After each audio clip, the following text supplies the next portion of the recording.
Assalamualaikum warahmatullahi wabarakatuh. Halo Sentorian, gimana kabarnya? Sehat? Mudah-mudahan kita semua selalu dalam keadaan sehat walafiat dan selalu dalam lindungan Allah Subhanahu wa taala. Kalian tetap di rumah ya, kita belajar sama-sama dari rumah. Yuk kita lanjutkan pembelajaran selanjutnya.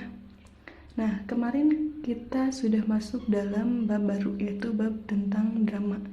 Nah, kita sudah belajar mengenai drama itu apa, kemudian jenis-jenis drama dan struktur dari drama. Nah, kita sekarang belajar mengenai mengidentifikasi unsur-unsur drama. Nah, kita bahas ulang pengertian dari drama. Drama berasal dari bahasa Yunani yaitu dram, maknanya yaitu gerak. Sedangkan makna luasnya yaitu sebuah tontonan yang mengandung cerita yang dipertunjukkan di depan orang banyak. Nah, drama merupakan salah satu bentuk karya sastra berbentuk dialog. Nah, ciri khas dari drama di sini yaitu dialog. Nah, kita langsung saja masuk ke unsur-unsur intrinsik drama.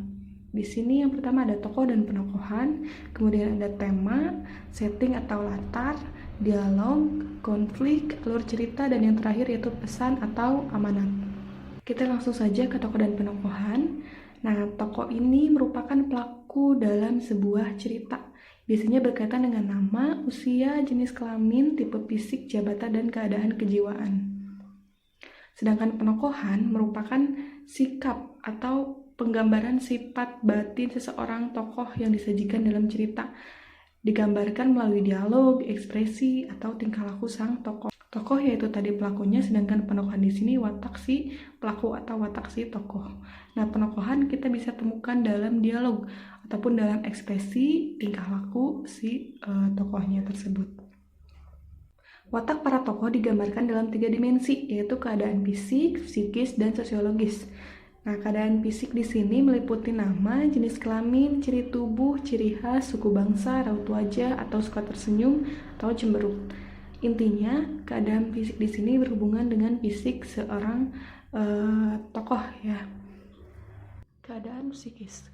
Keadaan psikis di sini meliputi watak, kegemaran, mental, moral, temperamen, ambisi, psikologis, dan keadaan emosi. Setelah itu keadaan sosiologis. Nah, keadaan sosiologis di sini meliputi jabatan, pekerjaan, kelas sosial, ras, agama, dan ideologi yang berhubungan dengan sosiologis ya. Kemudian tokoh-tokoh pun diklasifikasikan menjadi 4, yaitu tokoh gagal atau biasa disebut tokoh badut, kemudian tokoh idaman, tokoh statis, dan tokoh berkembang. Nah, untuk tokoh gagal di sini atau tokoh badut memiliki pendirian yang berbeda dengan tokoh lain atau berfungsi sebagai menegaskan tokoh lain, sedangkan tokoh idaman di sini berperan sebagai pahlawan dengan karakter yang gagah, adil, dan terpuji. Kemudian tokoh statis. Nah, tokoh statis di sini perannya sama atau tidak berubah dari awal sampai akhir. Selanjutnya tokoh berkembang.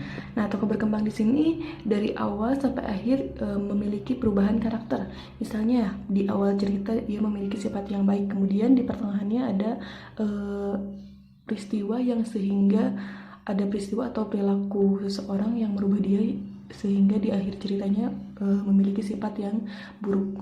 Nah, seperti itu. Kemudian dalam menampilkan satu tokoh drama, pelaku cerita di dalam drama ketika jenis kelaminnya pria yaitu disebut aktor, kemudian ketika jenis kelaminnya wanita disebut aktris.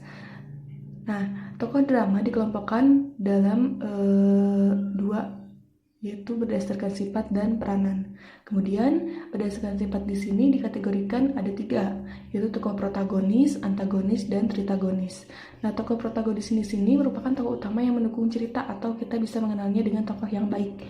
Kemudian tokoh antagonis di sini tokoh penentang cerita atau biasa kita mengenalnya tokoh yang jahat ya. Nah, tokoh antagonis di sini menentang tokoh utama. Kemudian ada tokoh tritagonis. Nah, tokoh tritagonis di sini tokoh pembantu, maupun dia membantu tokoh protagonis ataupun tokoh antagonis. Kemudian berdasarkan peranannya pun dibagi menjadi 3, yaitu tokoh sentral, utama, dan pembantu. Nah, tokoh sentral di sini merupakan tokoh penentu drama karena penyebab terjadinya konflik itu ada di tokoh sentral. Nah, tokoh sentral di sini bisa memiliki sifat antagonis ataupun protagonis. Nah, kemudian tokoh utama. Nah, tokoh utama di sini merupakan tokoh pendukung atau penentang tokoh sentral. Nah, tokoh utama di sini bisa saja menjadi pendukung tokoh sentral ataupun penentang tokoh sentral. Kemudian tokoh pembantu. Nah, tokoh pembantu di sini memegang peranan pelengkap dalam mata rantai cerita. Kehadirannya sesuai kebutuhan sehingga bersifat opsional. Nah, di dalam teks drama biasanya ada tokoh pembantu ya, bukan merupakan tokoh antagonis atau protagonis ataupun bukan tokoh utama dalam si ceritanya. Di sini hanya sebagai pemeran pembantu atau pendukung saja. Ini opsional, kadang ada, kadang tidak. Kemudian kita lanjut ke tema. Tema merupakan gagasan pokok atau ide yang mendasari pembuatan sebuah drama. Tema akan dikembangkan melalui alur dramatik dalam plot. Nah, umumnya tema sebuah drama dapat ditemukan dalam dialog tokoh. Nah, ketika kita menentukan sebuah tema, kita berpacu kepada sebuah dialog tokoh tersebut. Nah, tema dapat ditemukan dalam sebuah dialog. Nah, dalam menganalisis isi drama yang dibaca atau disimak, tema dikelompokkan menjadi dua, yaitu tema utama dan tema tambahan. Apa itu tema utama? Tema utama yaitu tema secara keseluruhan yang melandasi atau mendasari lakon drama. Nah, tema utama di sini tema yang paling mendasari lakon drama tersebut. Sedangkan tema tambahan di sini merupakan tema yang terdapat dalam drama berfungsi mendukung tema utama. Nah, tema tambahan di sini sebagai pendukung tema utama yang tadi. Kita bisa sebutnya dengan subtema. Nah, ketika kalian nanti menemukan atau menentukan temanya, nah kalian lihat dari dialog si tokohnya, dari permasalahan yang ada pada drama tersebut. Kemudian setting atau latar. Nah, latar di sini kalian sudah biasa mendengarnya. Latar itu ada 3, yaitu latar tempat, latar waktu, dan latar suasana. Latar tempat. Nah, latar tempat terjadinya cerita dalam drama tidak dapat berdiri sendiri tanpa latar ruang dan waktu. Nah, maksudnya di latar tempat di sini biasanya latarnya di kamar, di ruang tamu, misalnya di sekolah, di halaman. Itu bagaimana penyampaian si pengarangnya di dalam teks drama tersebut. Kemudian latar waktu. Nah, latar waktu di sini waktu yang berhubungan dengan teks drama tersebut, misalnya pagi hari, siang hari. Nah, biasanya tidak latar di sini kadang disampaikan secara nyata ataupun tidak nyata. Biasanya ada sebuah drama yang menyampaikan pagi hari tetapi tidak dengan kata pagi hari, tetapi munculnya matahari misalnya, seperti itu. Intinya kita harus bisa memaknai latar waktu, tempat ataupun suasana yang ada dalam teks drama. Selanjutnya latar suasana. Latar suasana di sini merupakan suasana yang mendukung dalam peristiwa atau dalam teks drama tersebut. Nah, suasananya bagaimana? Misalnya bahagia, haru, misalnya. Nah, itu merupakan latar suasana. Kemudian kita lanjut ke dialog. Nah, dialog di sini merupakan ciri khas dari dramanya tersendiri. Dialog di sini berbentuk percakapan. Dialog di sini diucapkan oleh tokoh di atas panggung. Ada beberapa unsur yang berkaitan dengan dialog, yaitu yang pertama, dialog mencerminkan percakapan sehari-hari karena drama merupakan tiruan dari kehidupan sehari.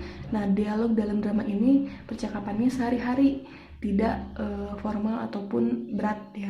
Ragam bahasanya komunikatif, merupakan ragam bahasa lisan, bukan ragam bahasa tulis.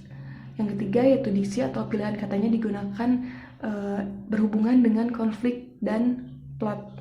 Selanjutnya itu yang keempat, naskah dramanya bersifat estetis, yaitu memiliki arti bahasa yang mudah dimengerti dan dipahami. Ya, tadi bahasanya itu merupakan tiruan, atau drama ini merupakan tiruan dari kehidupan sehari-hari sehingga bahasanya pun dapat dimengerti dan mudah dipahami.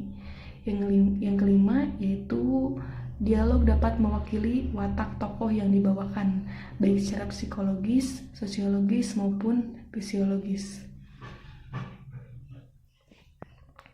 Kemudian percakapan atau dialog harus memenuhi 2 tuntutan. Yang pertama, dialog itu harus menunjang gerak laku tokoh, harus mencerminkan peristiwa yang telah terjadi. Kemudian harus mengungkapkan pikiran dan perasaan-perasaan para tokoh di atas pentas. Nah, yang kedua, dialog yang diucapkan di atas pentas harus tajam, tertib, daripada ujaran sehari-hari. Nah, jadi ketika sebuah tokoh diperankan di dalam pentas, nah yang pemerannya itu harus tajam dan tertib, tidak seperti berbicara dia sehari-hari. Dia harus seolah-olah berakting seperti tokoh yang ada pada teks drama tersebut. Dia harus menjiwai. Kemudian konflik. Nah, konflik di sini merupakan pertentangan antar masalah dalam drama atau permasalahan dalam drama tersebut. Nah, konflik di sini ada dua, yaitu konflik internal dan konflik eksternal. Bagaimana perbedaannya? Kalau konflik internal itu konflik antara si tokoh dengan dirinya sendiri, sedangkan konflik eksternal itu merupakan terjadi antara satu tokoh dengan tokoh yang lainnya. Nah, istilah konflik internal ini bisa disebut dengan konflik batin, sedangkan konflik eksternal itu konflik fisik. Kemudian kita lanjut ke alur cerita. Nah, alur cerita di sini merupakan tahapan cerita dalam drama. Nah, yang pertama yaitu ada eksposisi. Eksposisi ini merupakan pengenalan awal cerita. Biasanya memperkenalkan tokohnya, kemudian wataknya, agar si pembaca mulai mendapatkan gambaran tentang lakon dalam drama tersebut. Kemudian komplikasi. Nah, komplikasi di sini mulai muncul pertikaian awal. Nah, artinya permasalahan yang diceritakan dalam drama mulai muncul, sehingga di sana mulai muncul perdebatan. Nah, dalam komplikasi ini belum mencapai puncaknya.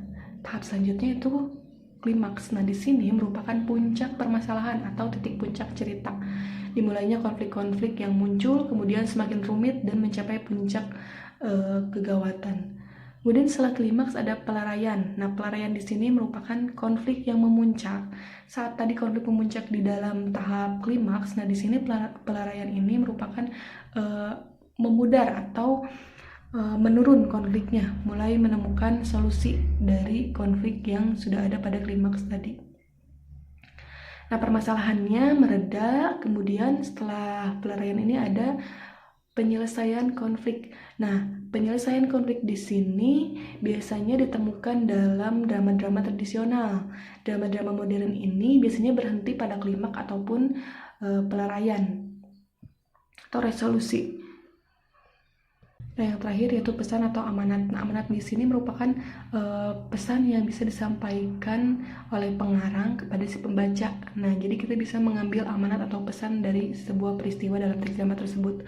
Nah, amanat di sini bersifat kias, subjektif, dan umum. Nah, amanat biasanya berhubungan dengan tema dan dapat ditemukan lebih dari satu amanat ya. Nah, selanjutnya menganalisis kebahasaan drama. Nah, di sini kita belajar mengenal dan memahami ciri-ciri kebahasaan teks drama. Nah, ciri-ciri kebahasaan teks drama ini ada 8. Yang pertama yaitu kata ganti orang ketiga.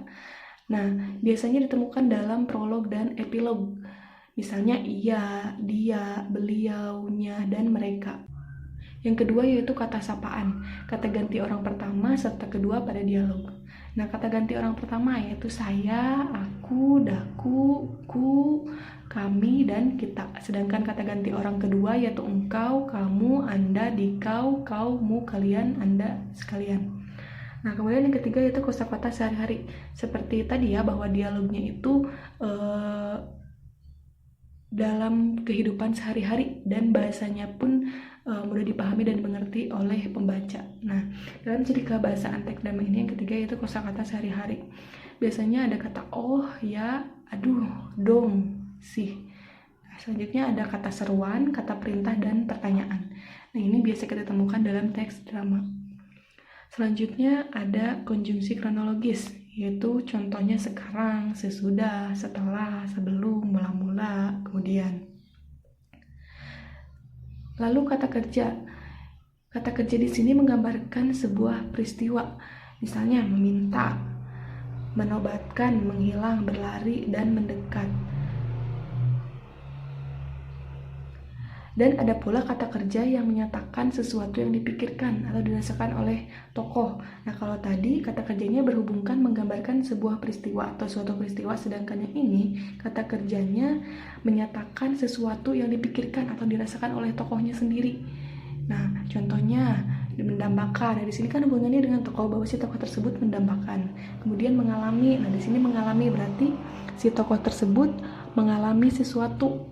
Nah, sedangkan tadi ya kata kerja yang menggambarkan suatu peristiwa ini meminta. Nah, di sini peristiwanya sedang meminta.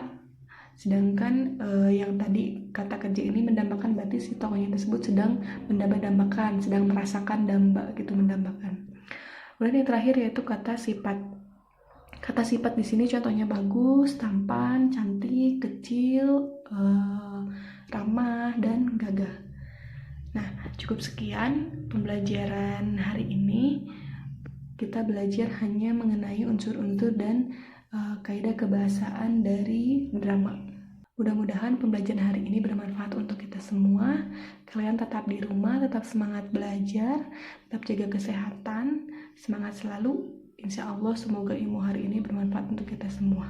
Terima kasih. Wassalamualaikum warahmatullahi wabarakatuh.